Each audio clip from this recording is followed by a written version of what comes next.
Here we are between two sprints. I'm your host, Matt Tomets, joined by my fearless co-host, Adam Rolfe, aka Speed Farm, and our guest of honor today, Karen Bagnardi, 1080 in her official kind of credentials. She's been a power user for, man, as long as I've known her. And what's funny is it's actually around this time last year where I officially met you in person at Yeah, I at, think at the so. combine. Yep. Super small world, but her experience or she's the owner of Elite Motion Athlete, her business, where she's a physical therapist. And it's super interesting, kind of her in being kind of a forward thinker, that early adopter in the PT space. And actually, you're in, if I'm not mistaken, is with the 1080 map. Yes. Yes. Yes. So that's something that I think is the best kept secret. So Yes, I I'm agree. excited to learn more about kind of everything you've done, how it supported your business and whatnot, but in the PT space specifically. So thank you very much for joining. Tell everyone how you're doing today, and anything I missed from your background, then we will get into it. Got it. Yeah, I'm doing great today. I'm so happy to be here with you guys. I'm excited to talk 1080. I always love talking 1080 with you all. Yeah, everything's good. It's a great winter day here in New England, so all is good. For my bio, yeah, I'm a physical therapist. I've been a physical therapist for 35 years, and I'm also a Gray Institute fellow. I've worked as a orthopedic and sports medicine physical therapist my entire career. Right now, I specialize in working with high performance athletes, anywhere from high level high school, collegiate, professional, Olympic athletes. And I have started about 5 years ago, started my Elite Motion Athlete practice so I could be mobile and serve high performance athletes, kind of treating them where they train, which is where my 1080 sprint came in absolutely perfect. It literally is my clinic. So I go everywhere. I'm able to treat the athletes where they train, on all the surfaces that they train on. And I did get into 1080 initially because I started with the 1080 map. And that kind of delved into moving on with the 1080 motion equipment as that became developed. So that was phenomenal just to start my pathway and my learning of all things 1080 way back when. Fantastic. So if Karen is the epitome of dedication, not only as I believe you've been to basically every event we've put on, no matter where it is, Almost. especially being up in the Northeast, but also dedication because you used to lug the Sprint One around way I back when. did. I So, did. I had to train so I could get that thing in and out of my car. But I did. I used to lug the Sprint One around, which is why I was so excited to get the I was Sprint gonna Two say, because I'm mobile and in and out of hockey rinks. The Sprint One was a bit of a challenge. So having no battery, being able to just put it where I need it, plunk it on the ice has been a game changer. fantastic. So that's her background. Again, a super unique kind of in plus spin with the Great Institute stuff plus the Sprint One and PT. So I'm excited to dive in. But let's start with the kind of 1080 map when you first were exposed to it. What was kind of the light bulb and diving into combining a solid idea, right? Just a more 3D movement score plus a motor and some data and some Hmm. actual resistance. So yeah, Hmm. take us through the 1080 map. Yeah, initially being able to put numbers on function, whether it's using the 1080 map, whether it's using the 1080 equipment, especially the Sprint, the way I use it is that I can get data and get training on any kind of authentic sport movement that particular patient does. I work a lot with skating athletes, but I work with all kinds of athletes. So whether it's a tennis player, whether it's a gymnast, whether it's a football player, being able to put numbers on their actual function is what I love about all of the 1080 equipment. And with the 1080 map, I can, get a whole view of what's going on for their whole body and how they incorporate and integrate their entire body as far as mobility and stability, flexibility, strength. You can't really separate those things. You've got to use them all at once. Obviously, all the amazing work that Ola and Ali and Jessica had put into developing that as far as it's valid, it's reliable, it is just an expanded version, and really allows me to get in, especially with my high performance athletes. We don't have a ton of time. As a physical therapist, we could go through and say, oh, you might have, this might be the probable cause of what's going on with you. So then we're going to clear the 5 different probable causes and take a few weeks to work on this. Well, that didn't make it better, so that wasn't it. We don't have that time working with high performance athletes. So having the map, being able to zero right in and say, you know what, if we got better here, that could take some pressure off this area where you're maybe feeling an injury coming on, or you're feeling like you can't perform quite as well because you can't get into this position that your skills coach is asking you to do. So the map just kind of points us in the right direction. And so we know exactly where we need to train. We pop right over onto the equipment and can train exactly the movement that we need to train. So it saves a lot of time, and boom, the athletes are feeling better and noticing a performance in their, elevating their performance right away. So that is invaluable. I love it. I don't know if that answered the question, but yeah. Stay right there, because we don't get to talk about the map very often. So I want to show something. yeah. And while he's gone, I'll say, boom, we're in between 2 sprints. Look at that. There we go. You didn't do that at the beginning. Okay, so this actually is one of the roll-up maps. So this is something when I started 1080, and it's got a whole bunch of the lines and the curves and everything. That map is a movement assessment profile, and it is something that has the 1080 brand, but it's something we don't talk about in our company as much, and you should go check it out. Google it. One of our founders, as you mentioned, Ola, kind of leads that operation, so you should check it out. But what's neat about it, for what you do, Karen, is you do a really good job of taking that information, throwing it into now, okay, what functional things do we need to do with this person? And that's where the sprint really came in for you when you and I met, was, okay, I know I want to be a mobile PT, which is something very unique when you first started that. Something I had a dream of that at one point, that maybe that was something I have a van and drive around, and I didn't have the tool at that point in my career either. And I'm at a different point now, but you're doing it, you're living it. And I got guys in PT school that now are doing that without a 1080. I'm like, oh, wouldn't that be nice to not just have to carry around bands or some other modalities? Right. I do want you to dig in a little bit of, like, when you're using the sprint, are you digging into, like, are you using the quick start settings where you're just doing isokinetic and you're just looking at strength assessments? And you talked about going different surfaces. I'm assuming you're using the sprint capacity, resistant sprinting. Maybe dig into that a little bit of, like, how, like, you're probably using all those functions every day in some capacity. Yeah, and I don't actually have to do the quick start as much because I'm not often in groups. I am almost always one-on-one. So, occasionally if I have a couple kids that are overlapping, I could send somebody over, and I love that ability to, if I've worked with the athletes for so long, I trust them, I know, it's like, you know what you're doing, just, pop in your numbers. But I don't have to do that often. Otherwise, yeah, I'm using everything. A lot of times I'm loading their programs in ahead of time.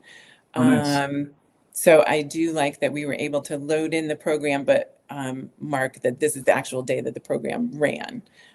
So the day that I loaded in is not necessarily the day that I test them on or train them on. But yeah, so I often load everything in. I'm really liking that we can not have to have the tablet for everything. I will love when we don't have to have the tablet at all. But it's been great using all of the different layers. So just depending on the day and what I'm working on with that athlete, are we running sprints? Are we doing resisted stuff? Are we doing concentric? Are we doing eccentric work? Are we doing overload strength stuff? It just, I use it all. Yeah. I think about one of your superpowers as a practitioner is the data. So it doesn't surprise me that you don't use the quick start a lot, because you want that feedback right away. So I'm assuming a lot of times you are looking at, maybe we don't talk about this on our podcast a lot, but I think you would be a good person to kind of dive into it. But looking at the graphs, how often are you doing like for a post-op ACL?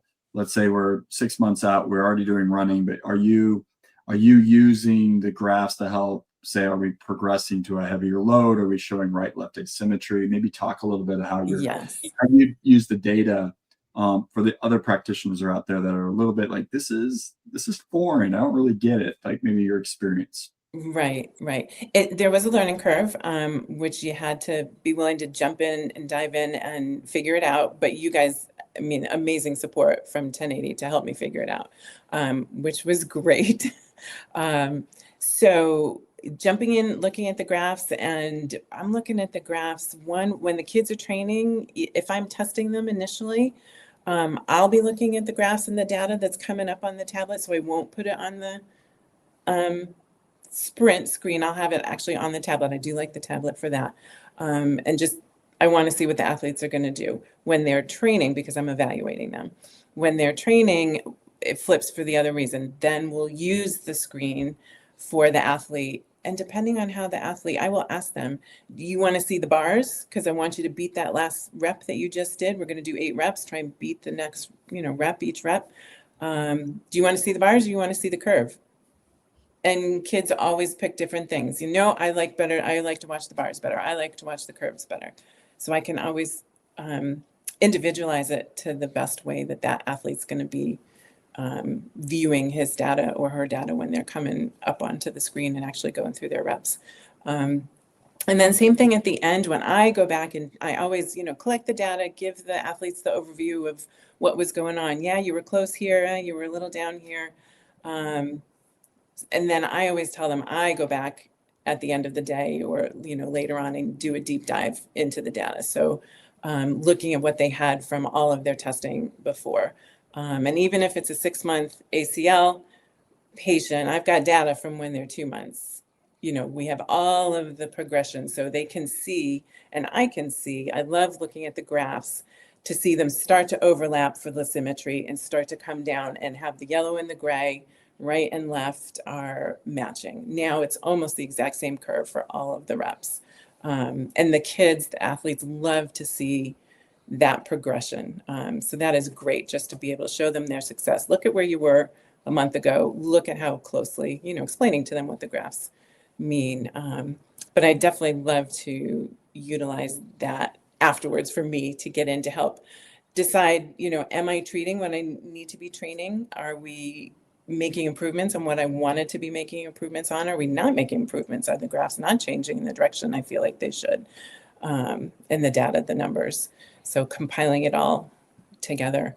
And I love having not only the data for me and when we're training, but also for looking at their return to sport for the athletes to say, yeah, you're looking good. All your hard work is paying off. It looks like you're maybe a little ahead of the game. I'm going to be able to go to your surgeon and say, you know what, time-wise, they're here, but skill-wise and numbers-wise on ice, for instance. I've got hockey players. I'm telling the surgeons on ice, their numbers look like this. And for the doctors, I can just say their LSI is 98, 100%, 102%. So that has been wonderful too. On the flip side, it's also good sometimes if the athletes feel like, because most of my athletes, they just want to get back. Some athletes are like, no, I can get back. I feel great.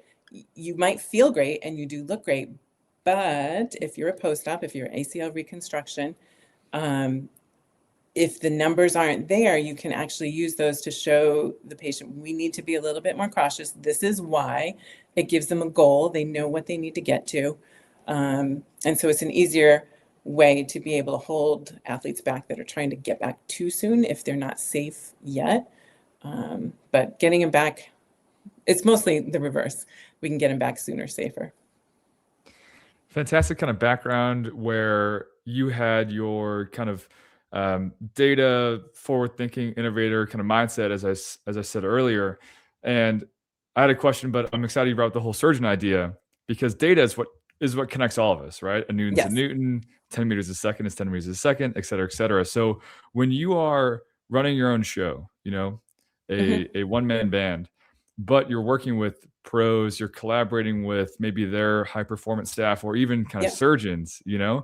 how has having a tool like the Sprint from a data perspective, but even actually John Meyer shared this anecdote when he gave a webinar for us about how he invited surgeons out to literally feel what 3 kilos feels like, right? So they're Yes. not concerned as he's taking them through the program, like this is precise exact loads. I'm going to progress over time, et cetera, et cetera. So from the kind of programming and stimuli standpoint to kind of the data, how has the sprint supported you in this truly kind of interdisciplinary collaborative hmm process? Well, it has allowed a lot of collaboration, which I love. Collaboration with coaches, collaboration with skills coaches, which has been wonderful. Being able to, I love the idea of having the surgeons and PAs come out and actually try the sprint. I definitely want to do that. But being able to pop into the surgeons' offices and talk to the surgeons and the PAs who are referring patients to me and saying, this is what I'm going to be sending you. I want you to understand it. It's great new data. I know you're going to love it. It's going to help you make your decision that your patient is coming to you. And or I've had kids that are going back to their teams, and the team's physician needs to be speaking to the physician, the surgeon, and saying, are we letting this kid return to play? Are we not? How long are we holding him back? That sort of thing. And so being able to explain to the surgeons, I've got data that you're going to love to be able to utilize. This is what it looks like. So it gave me a chance to have some good collaboration with the surgeons as well and talk about what part of the data is really important to them. Obviously, there's a ton of data. Surgeons, PAs don't have time for weeding through all of that. So what was important to them? What did they really want to see from what I can give them from the 1080 data? That opened up some great conversations. Being able to collaborate with coaches and saying, you know what, he's not quite ready yet.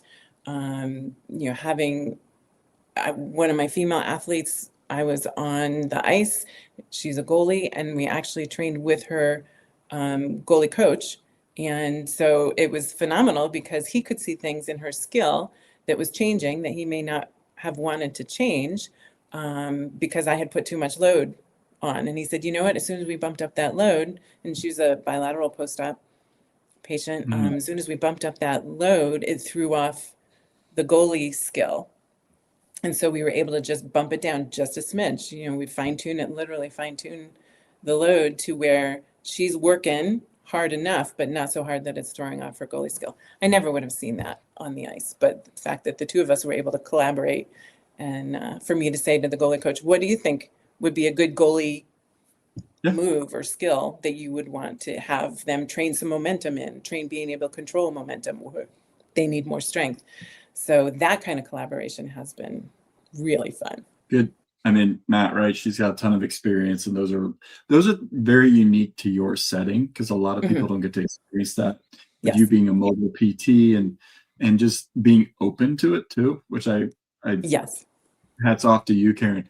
I want you to speak, and I know we're coming up on time, but I want you to speak a little bit as a small business owner about the return on investment, because this was a when you bought this, you bought the Sprint 1, and now you've switched to the Sprint 2 now, and I think that's been a good move for you. But I want your experience of like, how is that working for your business model? I know you said earlier it is like your gym, but maybe talk to the people, because I think they get a little bit scared at first. Like, it is expensive. It does a lot, but it is a higher price point than other modalities that they may put in their car or their Jeep. So maybe talk a little bit about the main thing I would say is that yes, it is expensive. So you have to go through your business planning as far as capital expenses and how you're going to cover that and how often it's going to take for you to regroup and begin to be on the plus side of gaining from the purchase that you made. So there was definitely some planning goes into that. But also looking at being able to say, I'm providing something that is unusual, is different. So I'm going to be able to market that, and people aren't going to be able to get it anywhere else. So you'll be able to boost and regroup your costs coming back, after you've gotten that. But yeah, we definitely had to plan for it. But the other thing too, I think is important to remember is that it's not in my case, and I think in a lot of cases, it's not an addition to what you already have and have to continue to purchase. Once you have a Sprint, the sky's the limit. There's so many things that you can do. Once you've gotten it, you've paid it off, you've made your capital purchase, and now you're on the plus side of regrouping the money that you got from it. There's a lot of things that you don't have to continue to purchase because you've got the sprint. So you don't have to replace med balls. You don't have to replace all the things that you might have to be replacing, TheraBands, bungee cords. I mean, all of the things that the sprint does. So yeah, I'm finally, on the side where it's just me and the sprint. And That's a really good point, though, of like because it does do so many other things than just sprinting, and that's the name that always gets a little bit, as Matt would say, it's a verb, right? It's not a noun. Right. We could call it the 1080 RX, and people would be like, "Oh, that's a PT machine," but it does so much more than just sprinting. So it's good that you said that, and remind people that's it's an all-encompassing device, and then we really try to help people go where they want to use it. And I think you're just a good example of using all the capabilities. Because we had a lot of sports coaches and they're like, "Hey, I really just want to do sprinting." Cool. Great device for that. Right. But you do such a good job of maximizing the value of it. Right. So thank you for And coming on today. it's, great for sprinting in all places too. So for the hockey players, all of my sprinting, the majority of the sprinting that I do with the 1080 sprint is on ice. So that was, just amazing to be able to have something to train players on ice, because you can't really duplicate that anywhere else. I had a feeling these rabbit holes would take us down all these kind of cool I little know. side tangents. We got the past, and we'll leave present and future for the 2.0, and probably at this pace a 3.0. So I want to say thank you very much for your time. But before we depart, I want to roll out the gold carpet for you to say thank you very much for your time, for being just a power user and such a forward thinker. But hopefully, this has inspired me. I'll see you in May. Yes. If someone wants to reach out, connect, whether they're a current user or even just a PT that just wants to continue kind of learning and growing, where can the listener get more of Karen Bagnardi? So my practice name is Elite Motion Athlete, and so you can see my website, elitemotionathlete.com, or on Instagram under Elite Motion Athlete.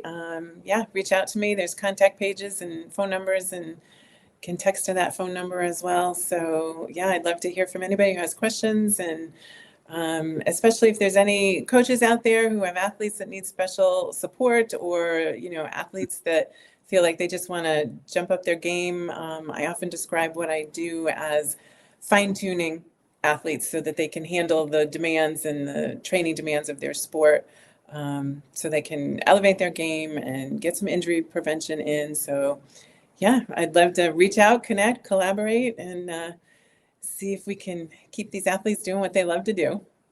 Fantastic. So Karen, Adam, thank you very much. And I'm looking forward to the next one. Thank you so much, guys.